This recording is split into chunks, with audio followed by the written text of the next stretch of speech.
The Nintendo GameCube classic Pikmin is one of the most talked about games on all of YouTube. While the games themselves rarely ever see sales numbers that are that noteworthy, usually just barely scraping past the million, with 2 sequels and 2 spin-offs, these numbers indicate a small but very passionate fan base. A small fan base that is seemingly comprised entirely of content creators who will never stop letting you know how good the franchise is, how much it means to them, and will shamelessly plug the series as one of Nintendo's greats. Pikmin, with sales numbers this lackluster and review scores this high, is an enigma to say the least. But it can't actually be that good, can it?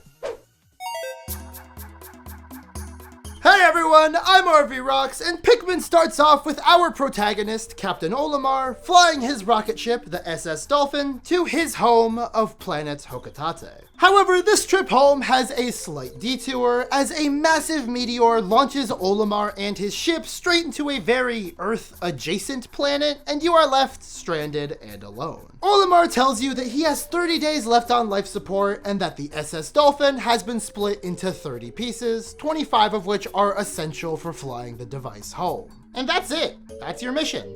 30 pieces of gear to grab, 30 days to do it, and already 5 or so minutes into the game, I was immediately beginning to see why so many people really like this series. Nintendo is known for having games that prioritize gameplay over everything else. Time and time again, the most common complaint about any Nintendo game is the lack of a true story. And in that sense, Pikmin is the most Nintendo game I have ever played. The way the game drops you into a world and immediately just lets you experience it. I am so used to being spoon-fed tutorials that when presented with a game that didn't immediately tell me every button to press and in what order, I actually got stuck in the starting area for a moment. And in that brief moment, I felt truly aligned with our protagonist. I knew the fear of Captain Olimar all too well. Left with only the remnants of this ship in an unfamiliar land, I too felt unfamiliar in the world of Pikmin. Running around, pressing random buttons, paralleling a captain trying to get the lay of the land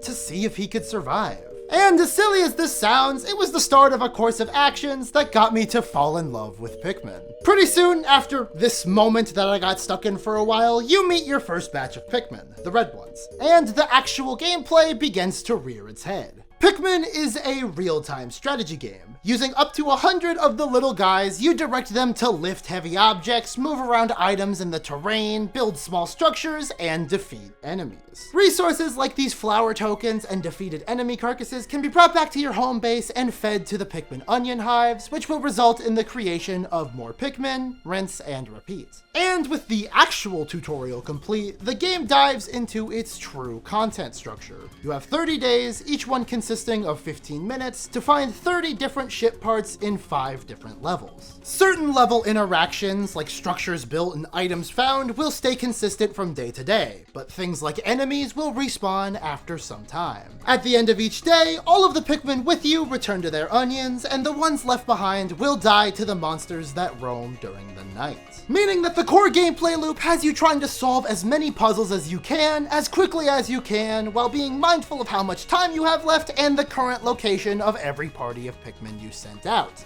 And I love this. I love games where a lot of thought and planning needs to be put into the simplest of actions. Things like Fire Emblem, Bloons Tower Defense, and Honeycomb Studio, just to name a few.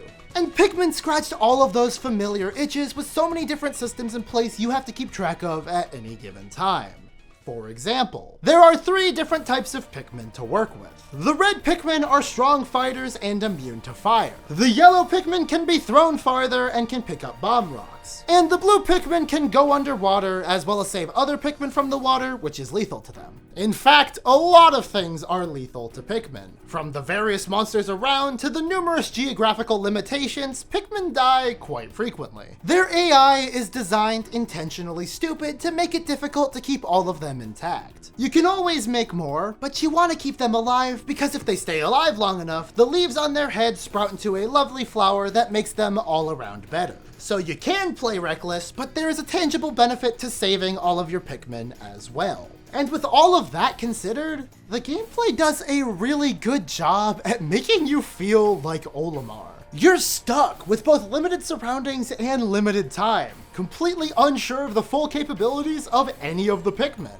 And that makes the first time playthrough, in a way, so magical. Those little annoyances, like when you accidentally lead a crowd of them into water or round a corner too harshly, leaving a couple behind, don't feel like limiting factors, but instead part of the learning curve of survival on planet PNF 404. It's really charming in that way, managing all these different factors while also learning the rigid limitations that each Pikmin comes with, all of which are shared with you in completely diegetic ways. Like, yeah, this game has its fair share of tutorials, but rarely does it ever give you a tutorial until after you've had a chance to learn about it naturally. Most tutorials in this game are more like affirmations that you did in fact figure out a new gameplay mechanic than they are an actual tutorial. For instance, the first time I led a red Pikmin through fire, it was more so just me figuring that it could because the blue ones can go through water. And then later, the game told me, oh yeah, the red ones are immune to fire. It creates a really cool feedback loop, with every encounter having high risk and high reward payoff and the chance to learn something new. And for the first time in a while for me, a video game has me considering a second playthrough on the horizon with all of this knowledge already under my belt. Although before looking at that horizon, I have to look at what is close to me. And what is close to me looks pretty damn good. I am playing the remastered 1080p port of the first game on Switch. And while it is still a pretty rough around the edges game, with a sharper resolution, this game's graphics have aged remarkably well. With appropriately realistic textures and this resin-esque appearance to the water, the entire game's art direction felt like it was meant to be a diorama, especially when played with a properly zoomed out camera. And to say that I was undeniably obsessed with this presentation would be a huge understatement. What can I say? I love small things, and the entire game looking like a bunch of little guys, it got me. And all of that is not even talking about the atmosphere that this game is dripping with. Aside from opening and ending cutscenes, there's very little story to think of here, and I mean that in the best way possible. Every piece of world building the game has for the player is given to you by these small captain's logs, either describing what pieces of the SS Dolphin do, or at the end of day monologues where Olimar reflects on his situation or his home life. This incredibly limited perspective on the world, in combination with almost exclusively atmospheric music, the diorama-esque graphics, and the game's laissez-faire approach to tutorials, gives this game a very specific vibe that I can't help but love. It's solemn and lonely,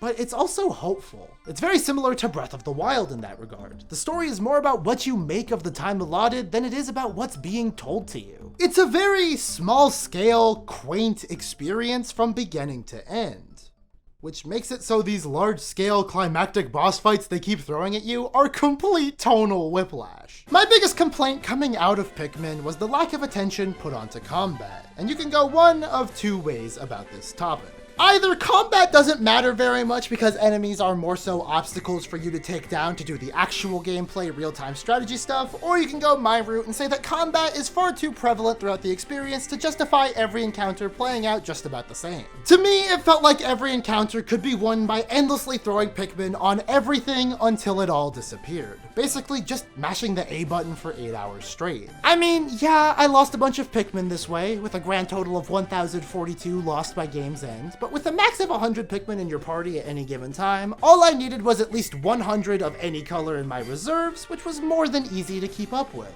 Add in the minor enemies, the flower tokens, the boss drops, and these flowers that allow you to change the individual Pikmin's colors, and I never felt my Pikmin supply dwindling in a way that mattered. It's a shame, because you can see how meticulously crafted every other corner of this game feels, only for one of the largest pillars of this game's design to feel completely unremarkable. And with this lack of difficulty in the most pivotal encounters, I ended up leaving PNF 404, my ship 100% complete, with 6 days to spare, ending my Pikmin journey. So with the game complete, where does that leave me with Pikmin? Do I get why it's hyped up so much by other content creators? Well, yes and no. Pikmin's greatest strength lies in all of these questions it asks you in its gameplay. Do you want to bring red Pikmin to fight this guy and make the fight faster, or should you bring blue Pikmin as the fight is near water? Do you put all 100 of your Pikmin to use building one bridge, or do you take a chunk to survey the rest of the land and build the bridge slower at the potential benefit of having 2 tasks going at once? Do you risk losing more Pikmin to defeat these enemies that are in the way of your delivery, or do you hope that they will just be able to sneak right past them?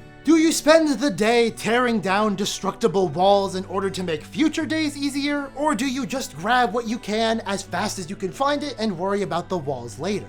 Do you waste time and retrieve red Pikmin to grab this item that's near fire, or do you double down and use the yellow ones that are already out even though they keep being burned? It is a remarkably interesting game if you're built for it. And in my experience, that is a very big if. Throughout my entire 8-hour Pikmin playthrough, my eyes consistently lit up with wonder, and I kept thinking to myself that this is a game that is perfectly built for me. But naturally, that sentence has a pretty large caveat, as it's not necessarily a game that's built for everyone. To be completely honest, I would have a hard time recommending this game to gamers who aren't as crazy as I am, and I think that's why so many creators gravitate towards this series as much as they do, because, well, we're all freaks. Of course, I'm mostly joking, but I'm willing to bet if you're crazy enough to have any form of success on the internet and all of the complications that entails, this game and all of its different systems will draw you in like nothing else. With that being said, I enjoyed Pikmin thoroughly. Is it good or an underrated gem? I don't know. Is it not enough to have just enjoyed something? I give it a shot out of 10. Its 8-hour runtime is a short enough commitment in the modern gaming landscape, and while $30 may be steep on the eShop, if you're willing to fly around in a different dolphin, you can get it for much cheaper. Pikmin, for as much as it has grown as a cultural phenomenon in the past couple months with the very imminent release of Pikmin 4, did not strike me as a big Nintendo thing like a lot of people seem to be positioning it as, and that's fine. Perhaps Pikmin is just unremarkable, or at least the first one is.